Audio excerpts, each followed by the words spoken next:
The 1920s looked like a golden age. Jazz filled the streets, industries boomed, and people believed nothing could go wrong. The world had just survived the horrors of World War I, and now it was dancing. America led the way with record profits, rising stock markets, and a culture built on confidence. It was a time of parties, bright lights, and unstoppable optimism. People bought cars, radios, and houses like never before. Businesses expanded. Cities grew. And many believed that the good times would last forever. But behind the glittering surface, dangerous cracks were quietly spreading. Credit was everywhere. People were borrowing money to buy stocks, homes, and luxuries. Banks were lending recklessly, chasing profit without thinking about risk. Stock prices kept rising, not because companies were always strong, but because everyone believed they would keep going up. It was a house built not on stone, but on dreams and borrowed money. Then, in 1929, everything changed. It began like any normal day, but by sunset, fortunes were destroyed, dreams were crushed, and history shifted. The stock market crashed, wiping out billions of dollars in a matter of hours. Panic spread like wildfire. What started in the towers of Wall Street soon spilled into every street, every shop, every home. Companies collapsed overnight. Jobs disappeared. Banks failed. Ordinary families who once felt secure were suddenly standing in long lines for bread, struggling to survive. But this wasn't just America's nightmare. The shockwaves spread far beyond its borders. Nations around the world, already wounded by the First World War, began to crack under the pressure. Trade slowed. Currencies faltered. Economies fell like dominoes. Europe, still recovering from war, faced new storms. And Germany, already broken and humiliated by the Treaty of Versailles, fell into even deeper chaos. In this darkness, dangerous voices began to rise. Leaders who promised strength, pride, and revenge found eager ears. People were desperate for hope, even if it came wrapped in hatred and lies. The Great Depression was more than an economic collapse. It was a turning point that reshaped the world. It broke trust in governments, shattered economies, and gave radical movements the power they had been waiting for. This is the story of how financial chaos didn't just ruin lives. It fed the beast that would soon plunge the world into the deadliest war in human history.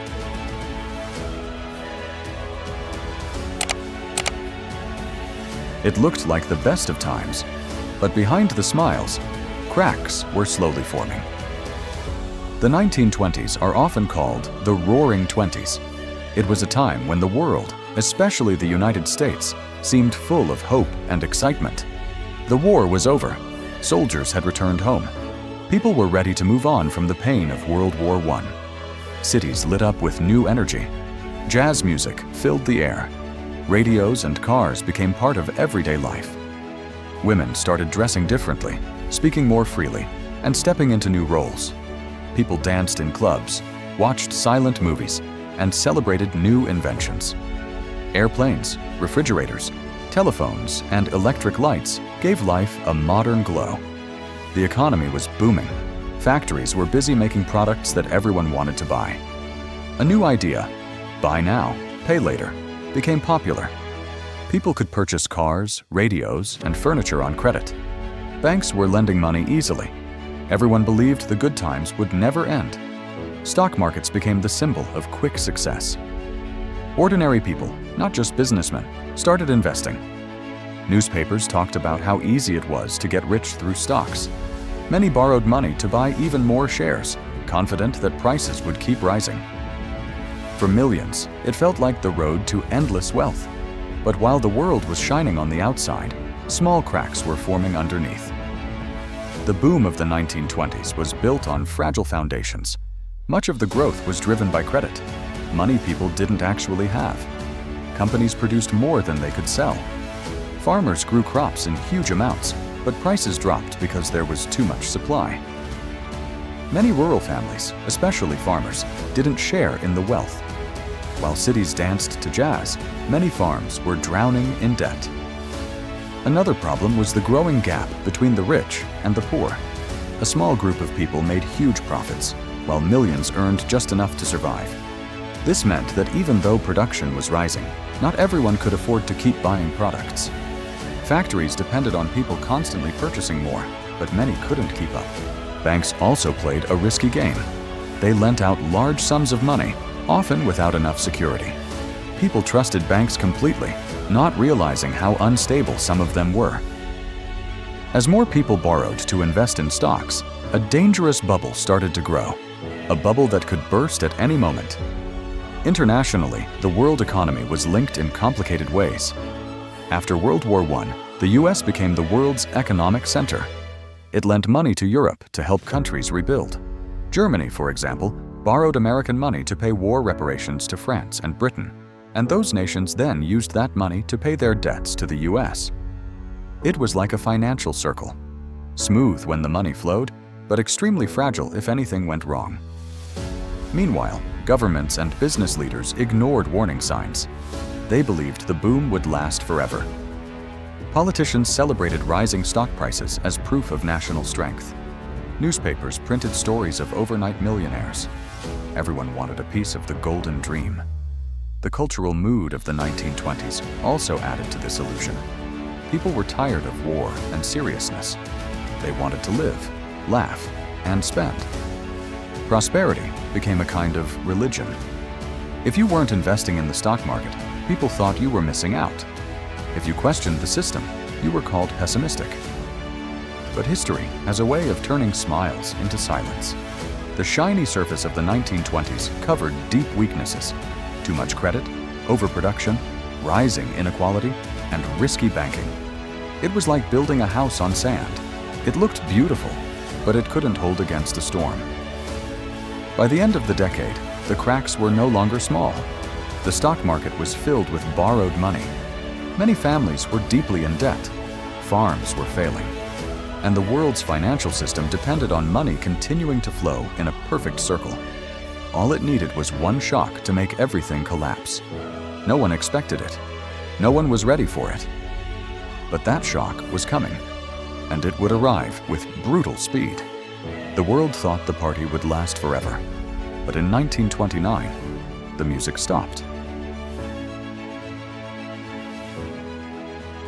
It began like a normal day, but by sunset, fortunes were destroyed, dreams were crushed, and history changed forever. October 29th, 1929. A day now remembered as Black Tuesday. On this single day, the unstoppable rise of the stock market came crashing down. For years, prices had gone up almost non-stop. People believed stocks would never fall. But deep inside the system, pressure was building. And finally, the bubble burst. In the weeks before the crash, small warning signs had started to appear. Some big investors quietly began selling their shares. Stock prices, which had been climbing fast, started to wobble. But most people ignored the signals. They thought, it's just a small dip. Everything will bounce back. Then came the shock. Panic spread through Wall Street like wildfire. People rushed to sell their stocks before prices fell further. But when millions try to sell at the same time, prices don't fall slowly. They collapse. The New York Stock Exchange floor turned into chaos. Traders shouted. Papers flew through the air. Phones rang without stopping. Prices were changing by the second. Fortunes built over years disappeared in minutes. Banks had loaned huge sums to people for buying stocks. When the prices collapsed, borrowers couldn't pay back their loans. Banks faced massive losses. Some completely failed. For ordinary people, it was a nightmare. Imagine putting your life savings into what you thought was a safe bet, only to watch it vanish in a single day. Many had borrowed money to invest. Now they had nothing left, only debts. Newspapers across America printed shocking headlines. People gathered outside banks, desperate to withdraw their money. Long lines formed. Many banks didn't have enough cash to give back. As banks shut their doors, panic grew. People began to lose trust in the entire financial system. The stock market crash didn't cause the Great Depression on its own, but it was the spark that set the fire. The crash destroyed confidence. And when confidence disappears, an economy starts to freeze. Factories reduced production because fewer people were buying. Businesses cut jobs. Unemployment started to rise. And when people lost jobs, they spent even less, creating a vicious cycle. Internationally, the shockwaves were just as powerful. Remember the financial circle between the US, Germany, Britain, and France? That system depended on the constant flow of money. But when American banks collapsed, they stopped lending abroad. Germany couldn't pay reparations. France and Britain struggled to pay their debts. The whole structure began to crumble. In the months after Black Tuesday, more than 5,000 banks in the United States failed. People's savings disappeared overnight. There was no insurance to protect their money. Trust in banks, something that takes years to build, was shattered in weeks. Farmers, already struggling from low crop prices, now faced a complete collapse in demand. Many lost their land. In cities, homeless families built makeshift communities called Hoovervilles, named bitterly after President Herbert Hoover, who many blamed for doing too little, too late. The stock market crash also destroyed a generation's belief in easy success. In the 1920s, getting rich through stocks was seen almost like magic. After the crash, people realized it was built on illusions. Overnight millionaires turned into bankrupt men. Luxurious lives turned into desperate survival. The psychological impact was enormous. People who once dreamed of progress now feared the future. Hope was replaced by uncertainty. Families that had planned to buy homes, send children to school, or open businesses suddenly had nothing left. And it wasn't just America. The world economy was connected. European banks that relied on American money fell. Global trade began to shrink. Factories across continents slowed down. What started as a financial collapse in New York soon became a global economic disaster. In the middle of this chaos, governments struggled to respond. President Hoover believed that the economy would fix itself if people stayed confident. But confidence was already broken. His slow and cautious approach failed to match the scale of the disaster. By 1932, the US economy had shrunk by almost 30%. Unemployment reached record highs. Entire communities were wiped out economically. People went hungry. Bread lines, long lines of people waiting for free food, became a common sight in American cities. The crash of 1929 wasn't just a fall in stock prices. It was the moment the illusion of endless prosperity died. The shiny, fast-paced 1920s ended with a thud, replaced by fear, loss, and desperation. The world had danced through the roaring 20s, but now it had fallen silent. And in that silence, something darker was beginning to grow.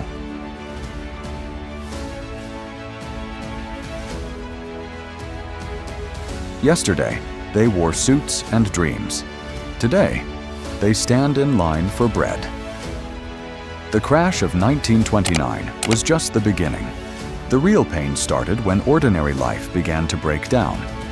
One by one, jobs disappeared. Banks shut their doors. Families who once felt secure suddenly faced hunger, fear, and hopelessness. In the early 1930s, America changed completely. Just a few years earlier, the country was full of excitement and opportunity. Factories were busy. People were buying cars, radios, and new homes. The mood was optimistic. But after the crash, that confidence collapsed. Factories that had produced goods for a growing market suddenly saw demand fall sharply.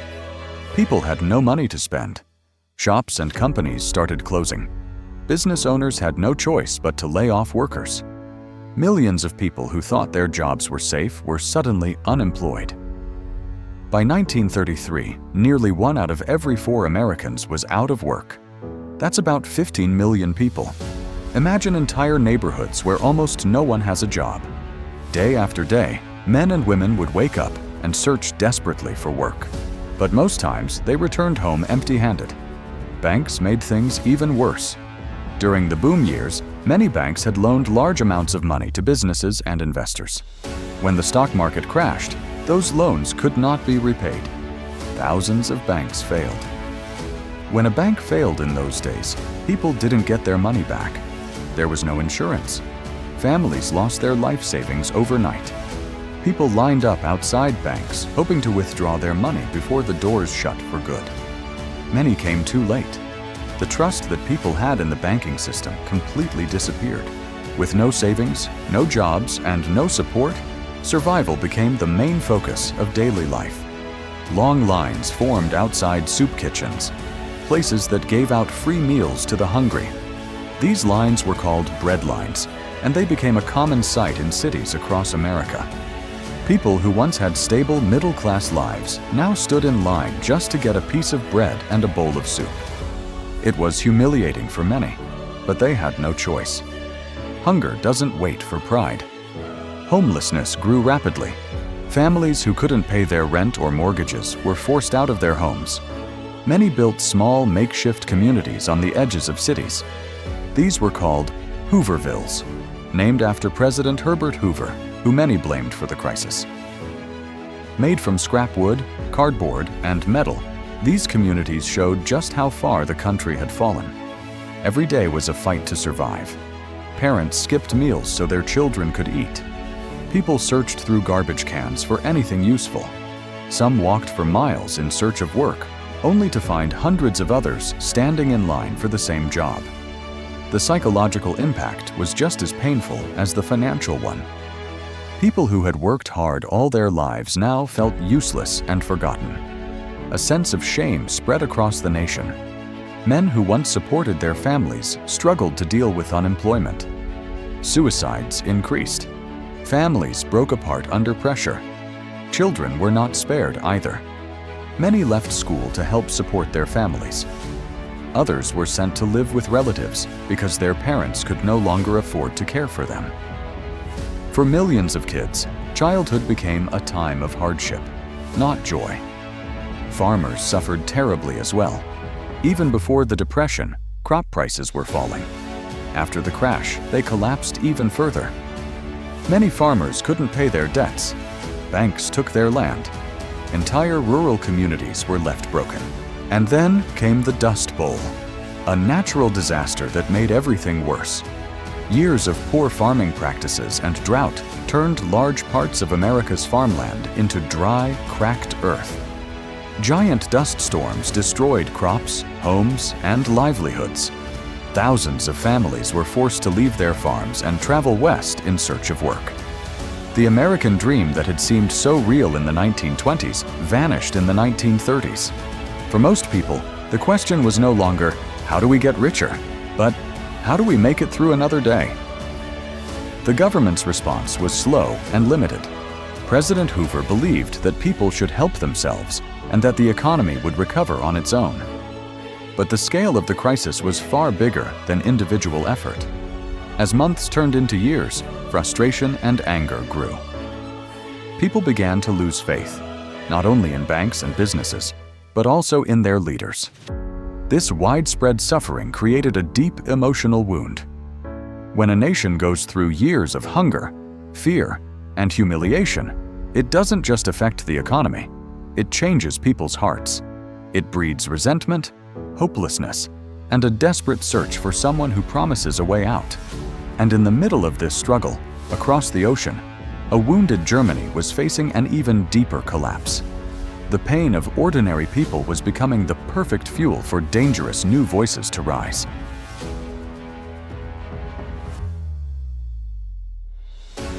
The crash started in New York, but its echo was heard in every corner of the world. When the American economy fell apart, it wasn't just America that suffered. In the 1920s, the United States had become the economic heart of the world. Money flowed in and out of America like blood in a body. So when the heart stopped beating properly, the entire global system began to weaken. After World War I, many European countries were already struggling. The war had left deep scars, destroyed cities, massive debts, and broken economies. To rebuild, countries like Britain, France, and especially Germany depended heavily on American loans and investments. During the 1920s, US banks lent billions of dollars overseas. Germany used those loans to pay war reparations to Britain and France. Then, Britain and France used that money to pay back their own debts to the United States. It was a delicate financial circle, and America was at the center of it.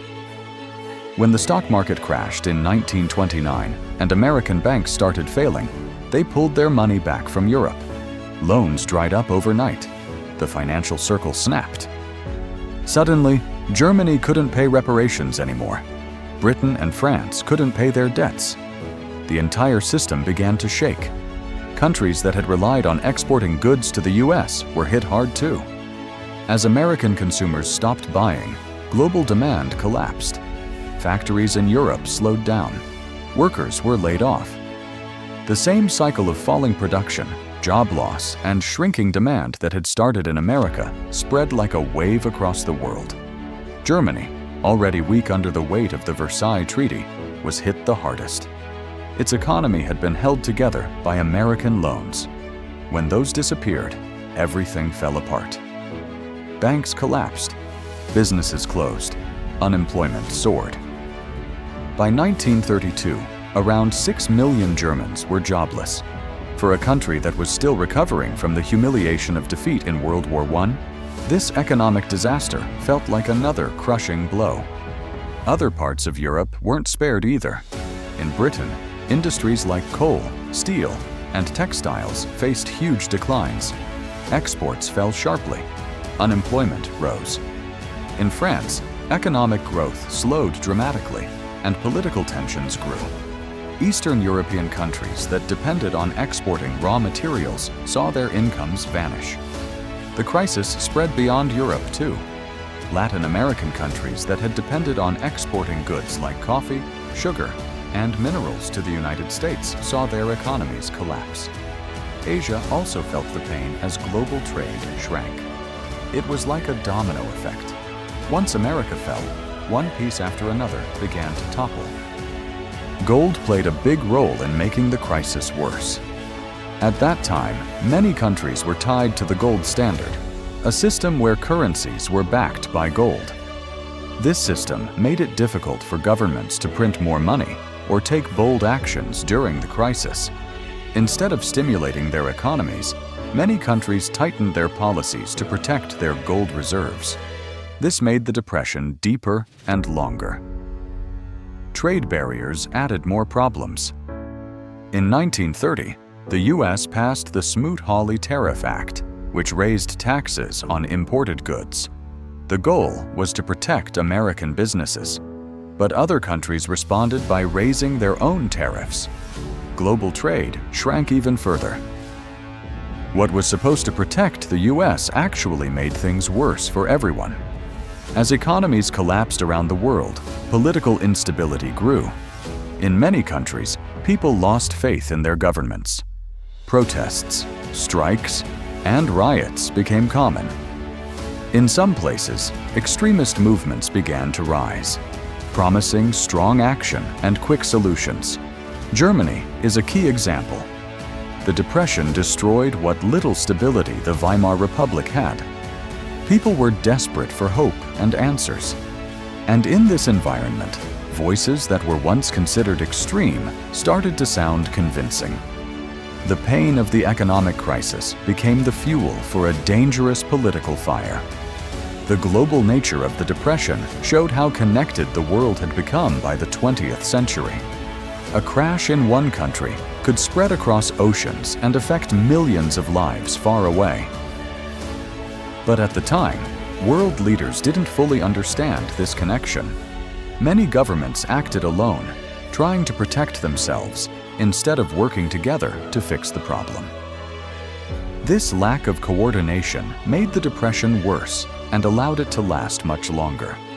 It also created openings for radical leaders, like Adolf Hitler, to step in and use people's anger for their own goals. By the early 1930s, it was clear. America's problem had become everyone's problem. The wave that started in New York had shaken the world. Economies had collapsed. Political systems were under stress. And in the shadows, dangerous movements were gaining power. The Great Depression wasn't just a financial crisis. It was a global earthquake, and its aftershocks were only beginning.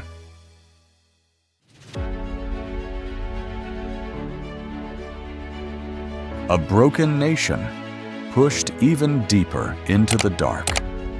When the Great Depression hit, Germany was already standing on shaky ground. The Treaty of Versailles had crushed its pride, its economy, and its future. Heavy war reparations, lost territories, and military restrictions had left the country struggling throughout the 1920s. But at least back then, American loans had kept Germany afloat. When those loans disappeared after the 1929 crash, the fragile structure collapsed like a house of cards. What followed was not just an economic crisis, it was a total breakdown of society, hope, and stability. Throughout the 1920s, Germany had depended on money borrowed from the United States to rebuild its industries, pay reparations to France and Britain, and keep its economy running. This system was never strong. It was like covering deep wounds with a thin bandage. When American banks pulled their money back, the bandage was ripped away. Banks in Germany began to fail. Businesses lost the capital they needed to operate.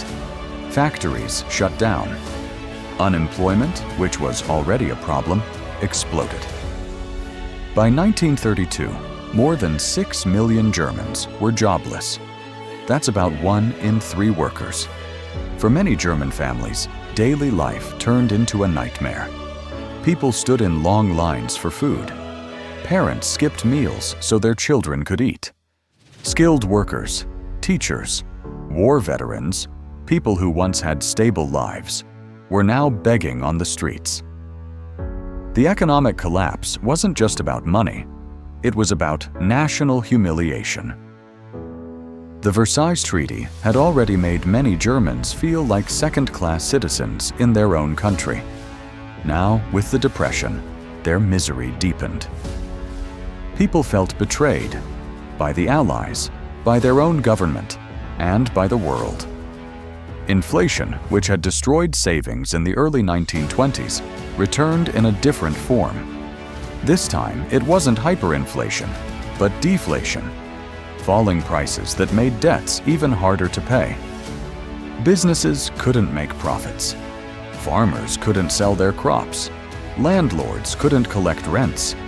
Everyone was stuck in a downward spiral. The Weimar Republic, Germany's democratic government, struggled to respond. Its leaders were divided and weak. Political parties argued instead of acting. Many Germans began to see democracy not as a solution, but as part of the problem. Street violence became common. Different political groups, communists, socialists, nationalists, clashed in the streets. Armed gangs marched through cities, turning politics into open conflict.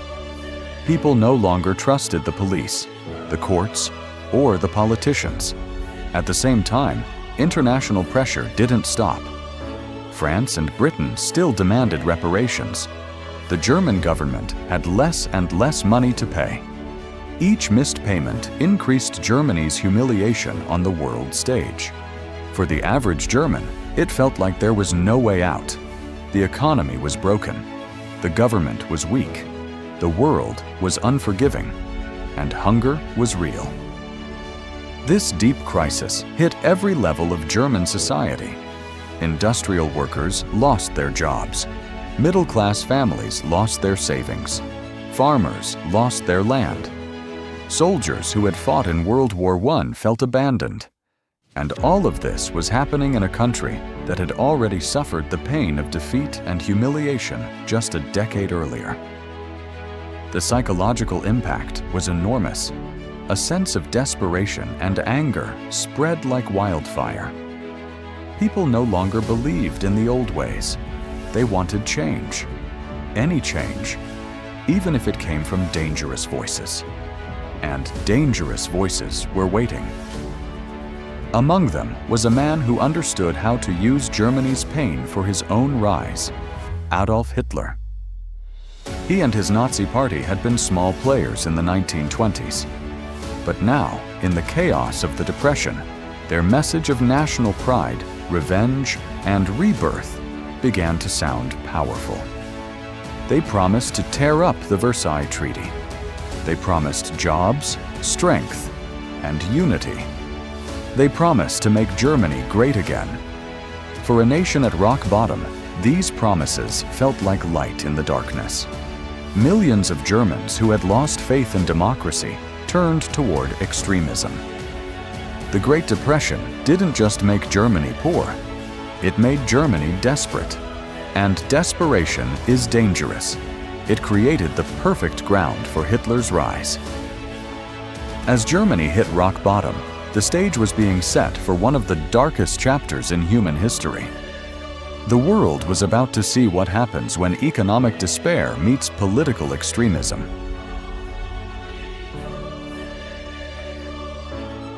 But the Weimar Republic didn't have the power, unity, or courage to deal with both at the same time. Parliament, known as the Reichstag, was divided among dozens of political parties. No single party had a clear majority. Every decision required endless debates, compromises, and arguments. Instead of quick solutions, the government delivered slow confusion. Ordinary Germans looked at their leaders and saw weakness. As unemployment rose and hunger spread, the speeches in Parliament began to feel meaningless. People needed bread, jobs, and hope, not political drama. President Paul von Hindenburg, a respected World War I general, held the highest office. But he was old, tired, and not interested in democracy. He preferred strong leaders, not messy debates. When Parliament failed to act, Hindenburg began using emergency powers under Article 48 of the Weimar Constitution. This article allowed the president to rule by decree in times of crisis, bypassing Parliament entirely. What was supposed to be a temporary measure became a regular habit. Instead of democracy solving problems, it was slowly being pushed aside.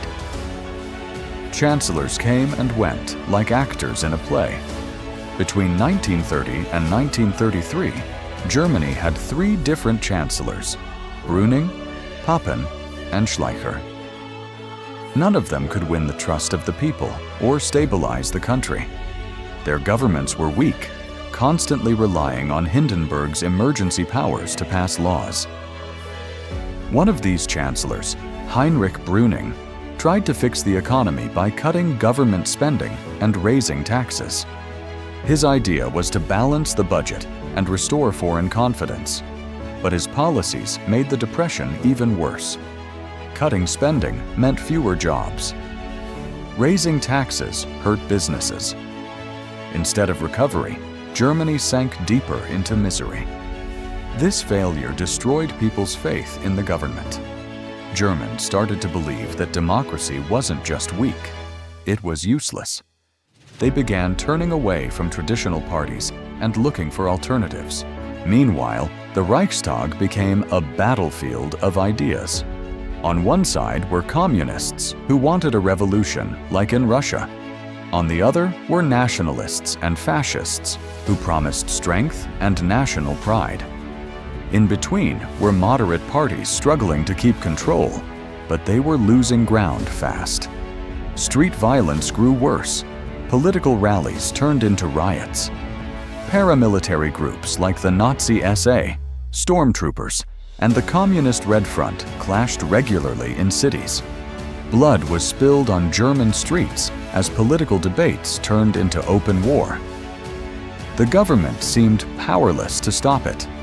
Police forces were stretched thin, courts were overwhelmed, and the military didn't want to get involved in political fights. Every day, the state looked weaker. This growing loss of trust created a dangerous opening. When people no longer believe that their government can protect them, they start looking for someone else who can. Someone strong. Someone who promises order, pride, and simple answers. And in the background, Adolf Hitler and the Nazi Party were watching closely. They didn't need to overthrow the government through violence. The government was collapsing on its own. All they needed was the right moment to step in. By 1932, the Weimar Republic was a democracy in name only. Real power rested with the president and his emergency decrees. Parliament was stuck in endless fights. The economy was in ruins, and the people had lost hope. This was not just a political crisis. It was the slow death of democracy. The fall of the Weimar Republic didn't happen in one dramatic moment. It happened slowly, through mistrust, weak leadership, and the steady erosion of democratic values. When the storm of the Great Depression hit, the government didn't break overnight. It rotted from the inside. And in that rotting system, a dangerous figure was preparing to rise. Someone who would promise to restore order, crush enemies, and make Germany strong again. The stage was set. The government was failing. And the people were ready to listen to new voices, no matter how dangerous they were.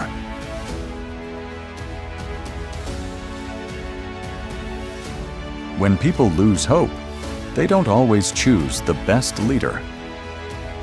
They choose the loudest one. Germany in the early 1930s was like a ship caught in a storm. The captain had lost control, the crew was confused, and the passengers were terrified. Economic pain was everywhere. Political fights had turned into street battles. Trust in the government had collapsed. And in this moment of fear and frustration, new voices began to rise. These were not soft voices calling for calm. These were loud, confident, and emotional. They didn't speak the language of compromise. They spoke the language of anger, national pride, and simple solutions. Among these voices, Adolf Hitler and the Nazi Party stood out the most. But they weren't the only ones. Across Germany, radical groups on both the left and the right were gaining followers. The communists promised to destroy capitalism and create a workers' state like the Soviet Union. The Nazis, on the other hand, promised to restore Germany's greatness, crush its enemies, and undo the humiliation of the Versailles Treaty.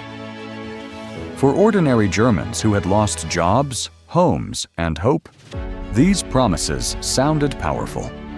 Mainstream politicians were offering slow plans, complicated laws, and boring speeches.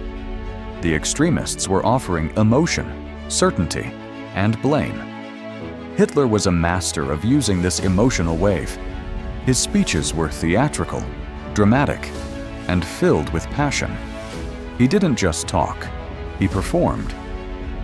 Standing in front of thousands, he would start quietly, almost calmly, describing Germany's suffering. Then he would raise his voice, build intensity, and end with explosive shouting, pointing fingers at enemies, promising revenge, and painting a glorious future. His message was simple. The politicians have failed you. The Treaty of Versailles has humiliated us. The Jews, communists, and foreign powers have ruined Germany. I will fix it all. I will make Germany strong again. For a struggling population, this wasn't just a speech. It was a lifeline. People were tired of confusion. Hitler gave them clarity, even if it was built on lies and hatred. The Nazi Party also knew how to use modern tools to spread their message. They organized massive rallies with flags, music, and military-style marches. These weren't boring political meetings. They felt like national celebrations. The sense of unity and power was intoxicating. Their propaganda machine worked day and night. Posters, newspapers, radio broadcasts, and slogans flooded the streets. Everywhere Germans looked, they saw the same message. Germany can rise again. Meanwhile, communist groups were also growing fast. In working-class neighborhoods, they promised a new world, a Germany without rich elites or foreign control. They organized strikes, protests, and sometimes violent clashes with police and rival groups. This battle of ideologies turned Germany into a pressure cooker. Every election became more heated. Crowds filled the streets. Political enemies attacked each other, not just with words, but with fists and bullets. Moderate parties, the traditional democratic groups, started shrinking.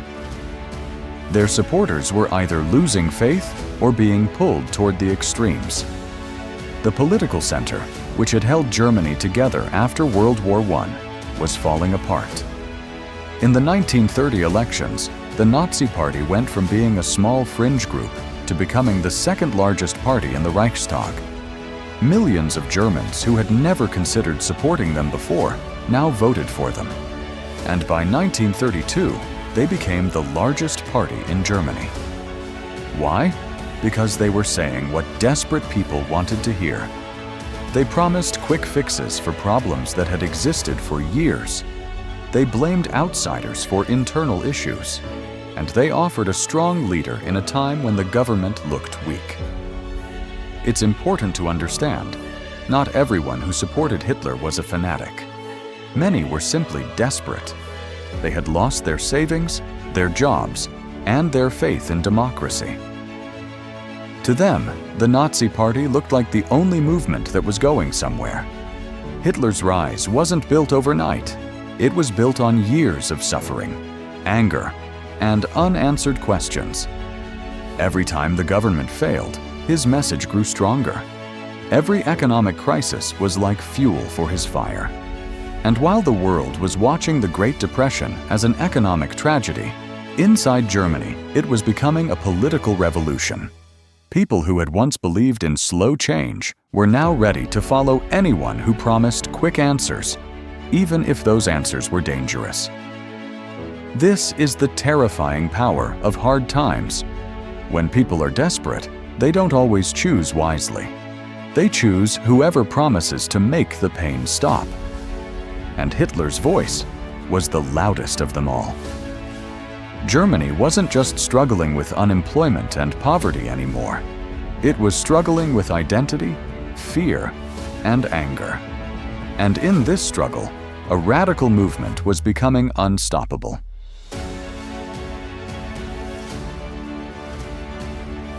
Some leaders wait for the right moment.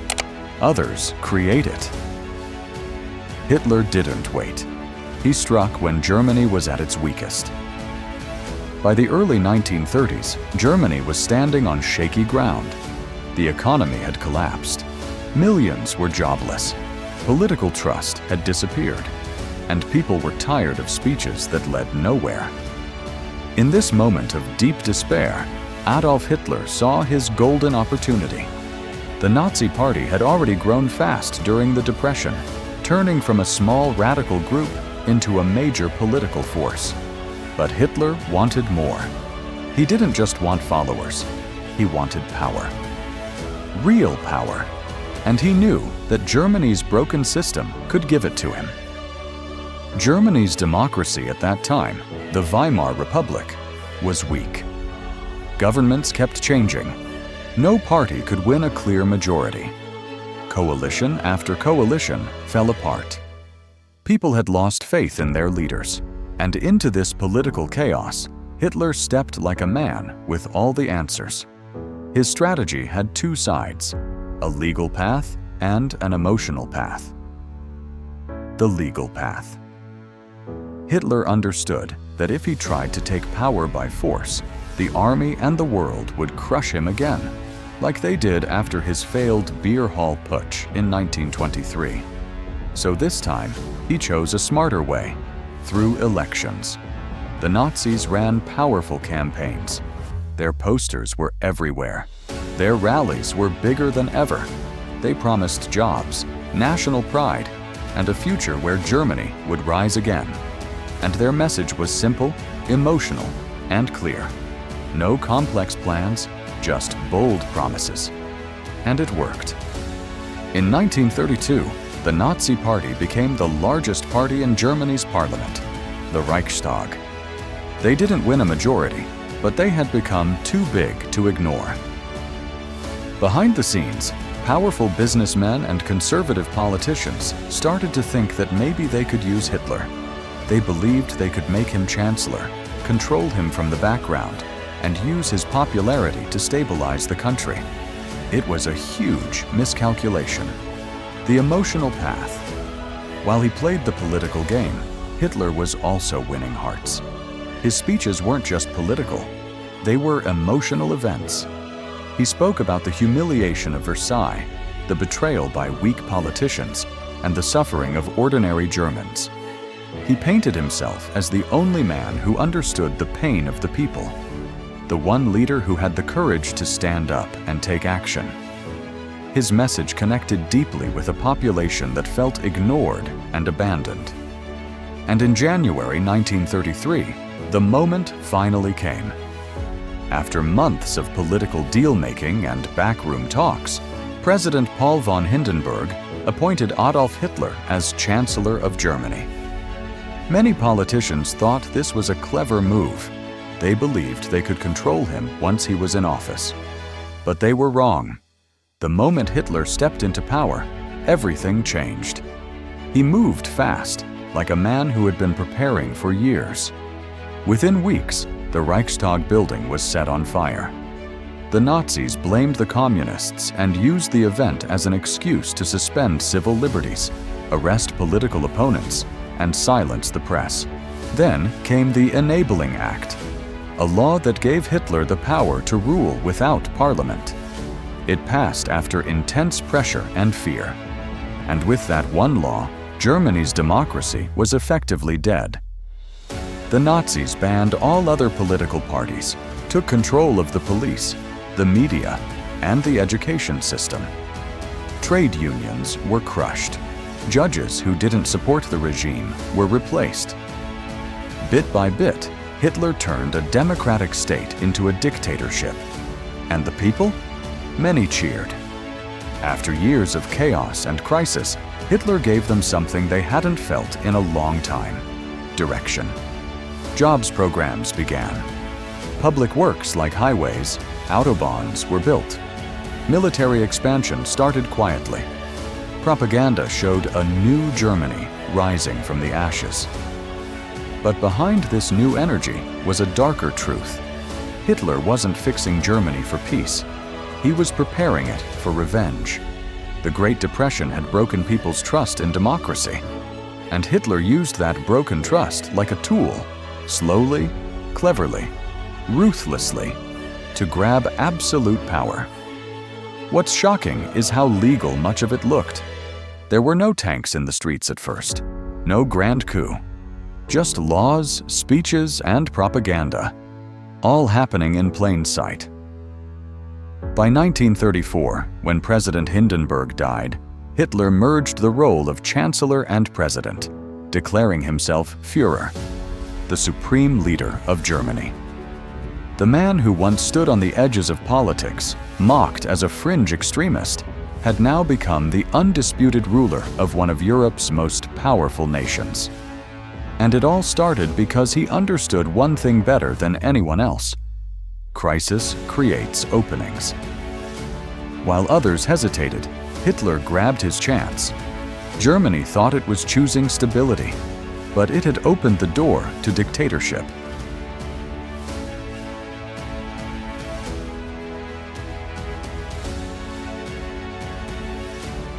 Sometimes, the loudest mistake is silence. As Hitler rose to power in Germany, the rest of the world watched, quietly. The Great Depression had shaken every country. Economies were weak.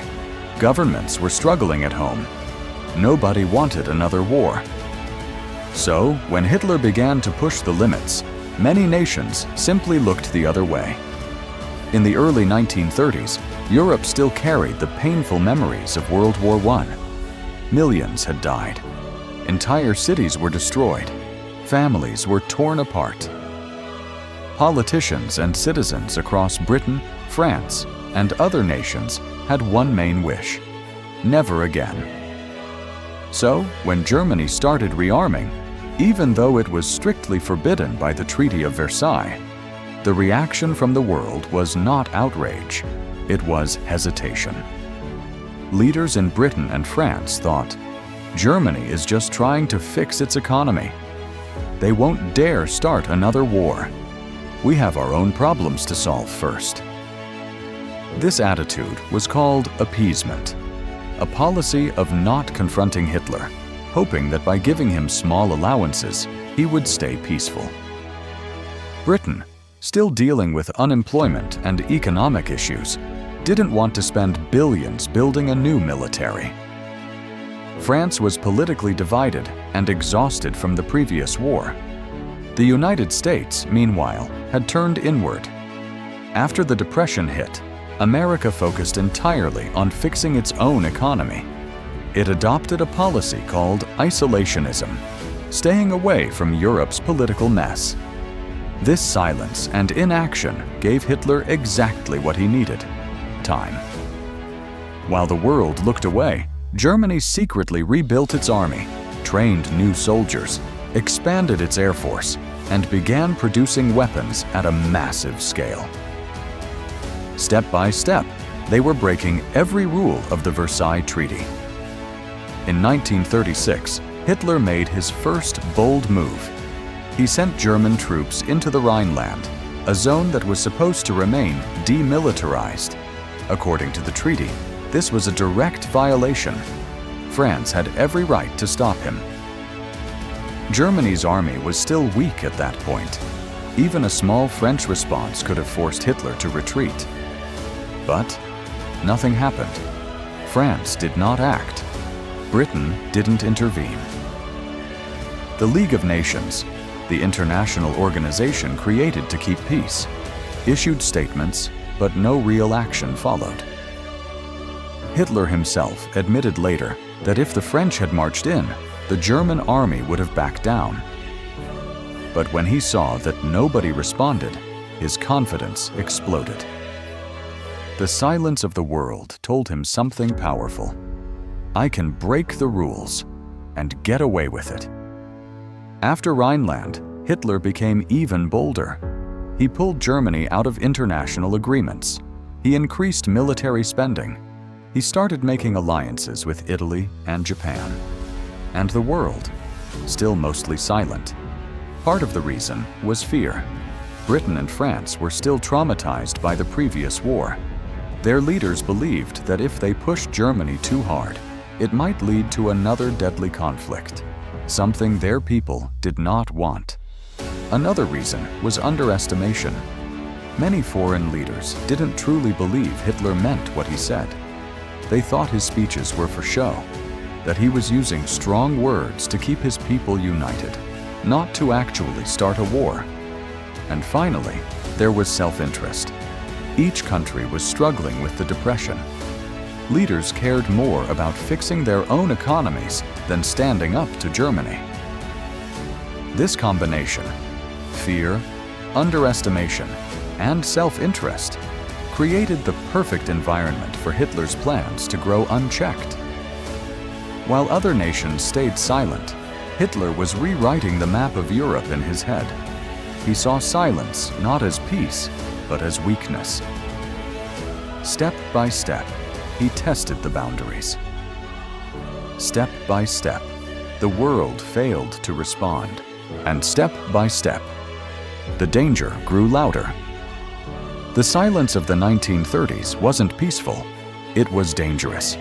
It gave a dictator time to prepare for something far worse. History often remembers wars for their battles, but sometimes the most important part of the story happens before the first shot is fired. In the meetings, in the decisions not made, and in the silence that allows evil to grow. The world's quiet reaction to Hitler's rise wasn't just a background detail. It was a key chapter in how the Second World War became possible. By the time the world finally spoke up, it was too late.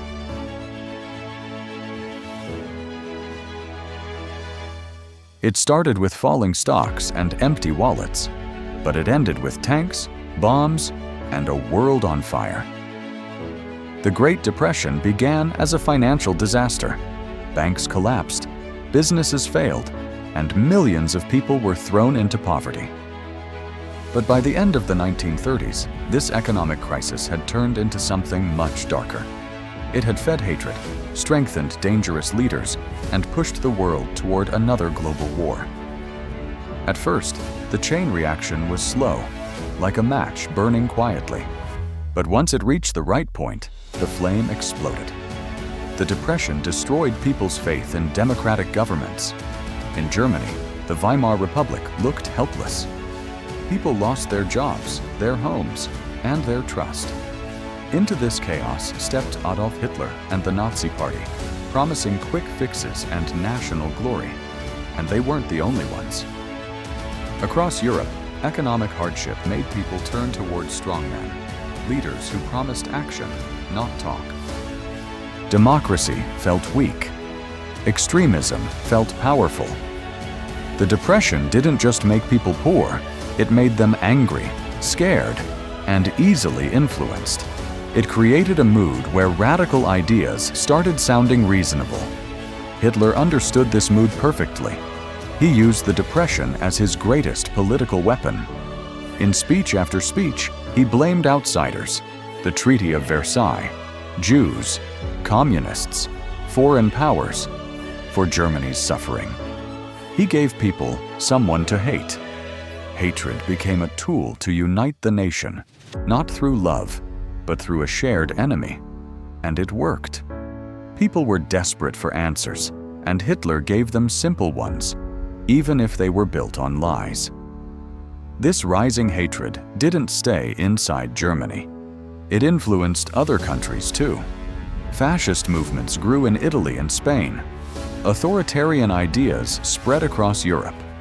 The economic crisis wasn't just destroying banks, it was reshaping politics. While hatred was spreading, the rest of the world stayed mostly silent. Britain and France tried to avoid conflict. The United States focused on its own recovery. Nobody wanted to confront Hitler early on. This silence gave dictators the breathing room they needed. Germany rearmed, rebuilt its strength, and prepared for a future that others hoped would never come. But hope is not a strategy. Once Hitler had power, his ambitions exploded. He no longer wanted to just fix Germany's economy. He wanted to redraw the map of Europe. In 1936, he remilitarized the Rhineland. In 1938, he annexed Austria in the Anschluss, and nobody stopped him. Later that year, he demanded Sudetenland from Czechoslovakia. Britain and France agreed, hoping to avoid war. Just months later, he took over the rest of Czechoslovakia anyway.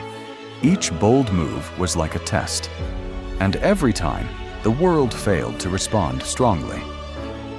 Meanwhile, Germany's economy had shifted toward war production. The Depression had forced the nation to rebuild, but Hitler rebuilt it for war, not peace. New factories made tanks, planes, and weapons. Unemployment dropped because millions were now working for the war machine. Germany had turned economic crisis into military power. By 1939, Hitler's goals were clear. He signed a non-aggression pact with the Soviet Union, removing his biggest threat in the East. And then, on September 1st, 1939, German forces invaded Poland. This was the final spark. Britain and France declared war on Germany. And just like that, the world that had been broken by economic depression was now engulfed in World War II. What began as a financial crisis had turned into the deadliest conflict in human history. The Great Depression wasn't just about falling stock markets. It was about how economic pain changes societies. It breaks trust. It fuels anger. It gives rise to leaders who promise fast answers. And when those leaders turn their ambition outward, the world burns. This is why historians often say the road to World War II began not with a bullet, but with a crash. The crash of 1929 didn't just change economies, it changed the destiny of nations. It gave birth to movements that thrived on fear. It silenced those who should have acted. And it turned desperation into destruction. By the time the world woke up, it wasn't just facing an economic depression, it was facing a war that would reshape history forever.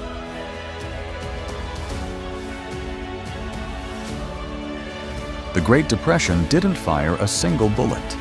It didn't invade countries or drop bombs, but it quietly opened the doors for those who would. It showed how fear can reshape nations, how poverty can silence reason, and how desperation can turn dangerous promises into believable solutions. From Wall Street to Berlin, from breadlines to battlefields, this crisis turned the world upside down. Democracies weakened, dictators rose, and step by step, the road to war was built. Not with tanks at first, but with empty wallets, broken trust, and silent desperation. For millions, the depression was personal. It was the father who lost his job and couldn't feed his children, the farmer who watched his land dry up, the banker who saw years of savings vanish in a single night, the young generation who grew up not with dreams, but with hunger and fear. These personal tragedies came together to shape political movements, reshape nations, and eventually ignite global conflict. History often focuses on battles, invasions, and military strategies. But the Great Depression is a reminder that wars don't always start with weapons. Sometimes, they start with economic cracks that slowly grow until the entire system breaks. The Depression fed anger, nationalism, and hatred. It gave rise to voices that promised to rebuild, but also to conquer. And in the silence of the world, those voices found room to grow. The story of the Great Depression is a story of warning. When economies collapse, societies change, and when hope fades, chaos grows. That chaos can build movements, shape nations, and, as history proved, feed the beast that would bring the world to the edge once again.